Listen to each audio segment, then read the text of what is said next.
राजा का प्रिय घोड़ा चोरी हो गया। काफी खोजबीन हुई, लेकिन चोर और घोड़े का कोई पता न चला। बड़े शर्म की बात है महामंत्री जी, इतने दिन हो गए, आप हमारे प्यारे घोड़े को नहीं खोज सके। महाराज, मैं अपनी ओर से तमाम प्रयास कर चुका हूँ।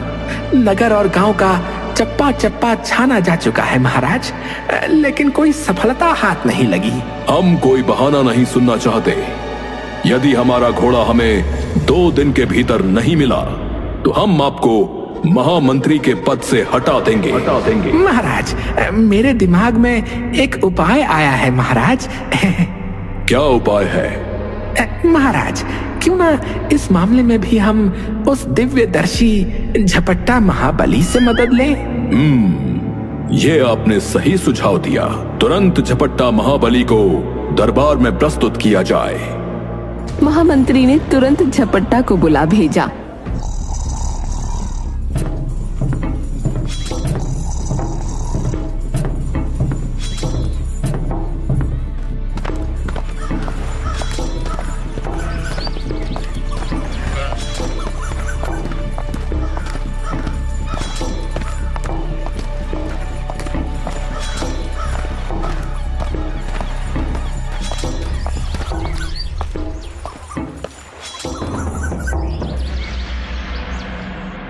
महाराज की जय हो।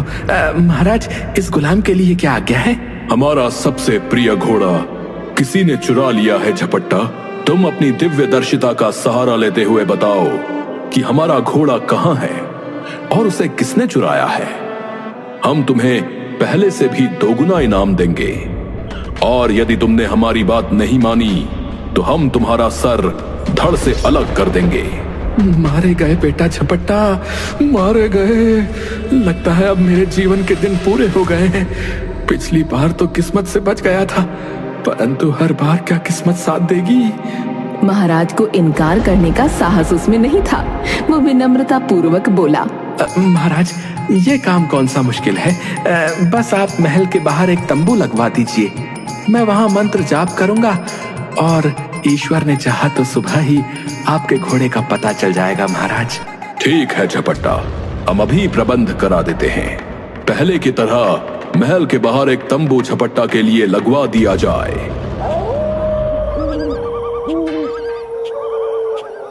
बेचारा झपट्टा तंबू के भीतर बैठकर मंत्र पढ़ने का नाटक कर रहा था और मन ही मन भगवान से अपने जीवन की भीख मांग रहा था।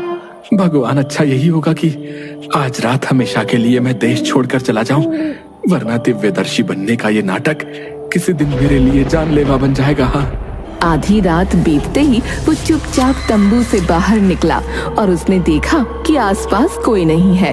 बेटा झपट्टा, मौका अच्छा है, भाग ले यहाँ से। और वो भाग निकला।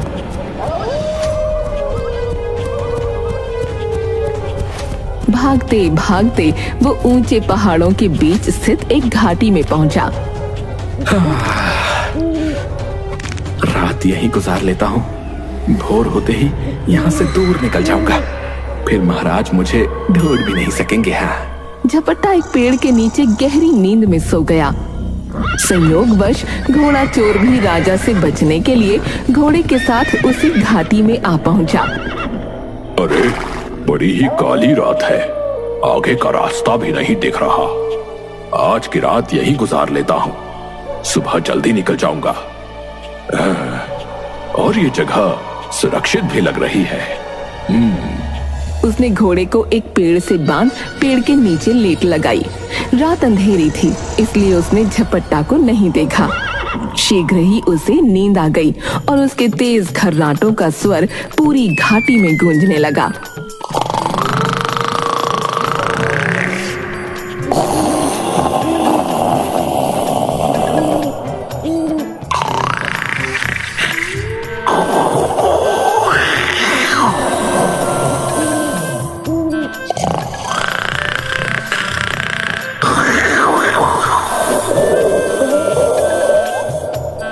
चोर के गहरी नींद में सोते ही उसके तेज खर्राटों की आवाज से झपट्टा की नींद खुल गई।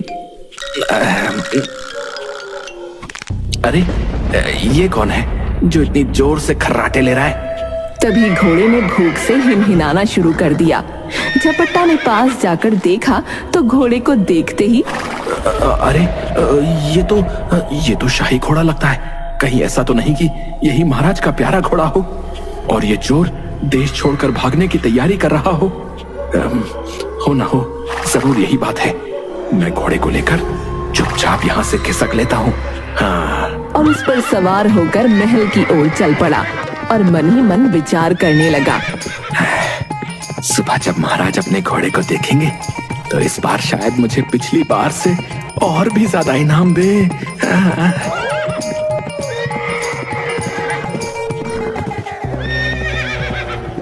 रात में ही झपट्टा महल के बाहर अपने तंबू के पास पहुंचा और उसने घोड़े को तंबू से बांध दिया और भीतर जाकर निश्चिंत होकर सो गया। क्योंकि रात काफी देर तक जागता रहा था, इसलिए सुबह उसकी आंख नहीं खुली और राजा ने उसे बुलवाने के लिए 2 सैनिकों को भेजा। ये तो महाराज का प्यारा घोड़ा है, इसे यहाँ किसने बांधा?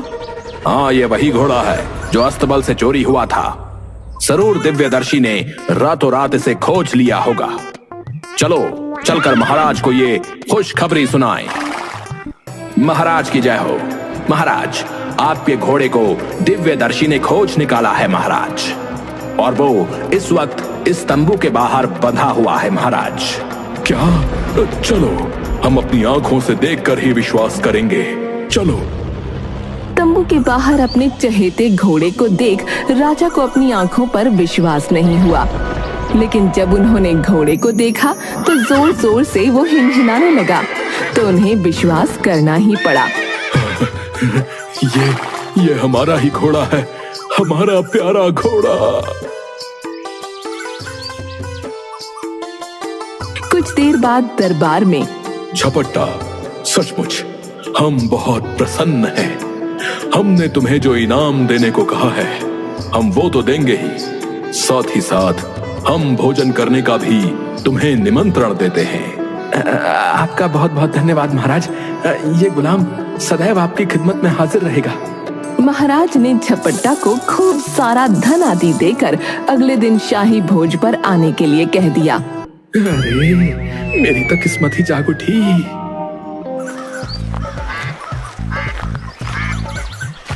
अगले दिन झपट्टा समय पर शाही भोज के आमंत्रण पर पहुंचा।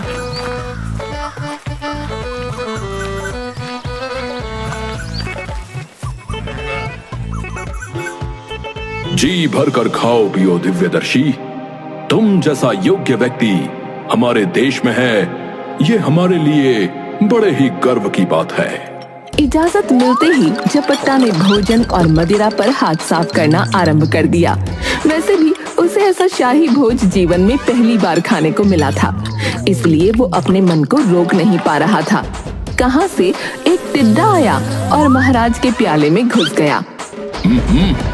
ये कमबख्त हमारे पैमाने को अपने दादा का घर समझकर यहाँ आकर बैठा है, इसे अभी मजा चखाता हूँ। महाराज ने टिड्डे को पकड़ना चाहा, पर वो खुद उनके हाथ से नीचे से निकलकर मेज पर जा गिरा।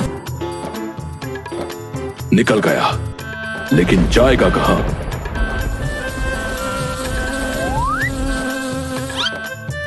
महाराज ने फिर टिड्डे को पकड़ना चाहा। ओहो, फिर निकल गया, लेकिन इस बार मेरे हाथ से नहीं बच पाएगा। इस बार महाराज ने फुर्ती दिखाई और टिड्डे को मुट्ठी में जकड़ लिया। अब आया पकड़ में, बड़ी देर से मुझे परेशान कर रखा था। तभी महाराज के मन में एक विचार आया। क्यों ना झपट्टा की दिव्य दृष्टि की फिर से एक बार परीक्षा ली जाए। दिव्यदर्शी, हम तुम्हारी अंतिम बार परीक्षा लेना चाहते हैं। जरा बताओ तो मेरी मुट्ठी में क्या है? उसने अपने मन में विचार किया। अरे बाप रे, अब तो मर गया रे। मुझे कैसे मालूम होगा कि महाराज की मुट्ठी में क्या है? मेरी दिव्य दृष्टि का भांडा फूटते ही महाराज मुझ पर जरा भी दया नहीं करेंगे और तुरंत मुझे मृत्यु के घाट उतरवा देंगे। मुझे आज इस भोज पर आना ही नहीं चाहिए था। क्या सोचने लगे झपट्टा? जल्दी बताओ, मेरी मुट्ठी में क्या है? महाराज, मैं अपनी मंत्र शक्ति का जाप कर रहा था। अभी बताता हूँ कि आपकी मुट्ठी में क्या है। झपट्टा की समझ में नहीं आया कि महाराज की मुट्ठी में क्या है, अतः अपनी मृत्यु को निश्चित जानकर वो भय से चीख उठा। प्रभु, तुमने एक बार बचा लिया, दूसरी बार बचा लिया, लेकिन तीसरी बार लगता है तुम नहीं बचा पाओगे और एक मूर्ख अपनी गुस्ताखी की सजा भुगत कर ही रहेगा।